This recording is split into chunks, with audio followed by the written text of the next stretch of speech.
أسبوع الآلام مش مجرد أسبوع في السنة.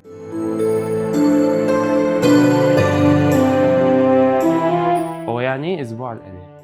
هو الأسبوع بنشوف فيه قلب السيد المسيح مفتوح للعالم، محبة بلا حدود، محبة وصلت لأقصى درجة من البذل والعطاء عشان يرفع الإنسان لمكانته الأولى. وزي ما قال قديس أثناسيوس الرسول: صار إنسانا لكي يجعلنا نحن أبناء الله. كل لحظة عاشها المسيح في الأسبوع ده طريق خلاص للعالم. طب أنتوا عارفين زمان كان في ناس بتعيش وبتموت وبتحضر أسبوع الآلام مرة واحدة بس في حياتها؟ علشان زمان أسبوع الآلام كان بيجي مرة كل 33 سنة، لغاية جه البابا ال 12 بابا ديمتريوس الكرام عمل التقويم الأبقي، وده تقويم بيخلينا نعرف عيد الفصح هيجي امتى كل سنة. من الحاجات الجميلة الكنيسة بتعملها اللي هي بتقرا النبوات مع الإنجيل. طب ده ليه؟ الكنيسة عايزة تقول لك أحداث الصليب وأسبوع الآلام وكل ما فيها ما كانش حدث مفاجئ، لا، دي خطة إلهية ربنا حطها، وبنقرا بعديها الإنجيل عشان نشوف النبوات دي اتحققت إزاي. بمعنى تاني إحنا بنربط العهد القديم بالعهد الجديد. العهد القديم رموز وإشارات ونبوات، بس العهد الجديد اللي هو الإنجيل اللي هو تحقيق للنبوات دي. أهم سؤال لازم نسأله مش إيه اللي حصل من زمان، السؤال المهم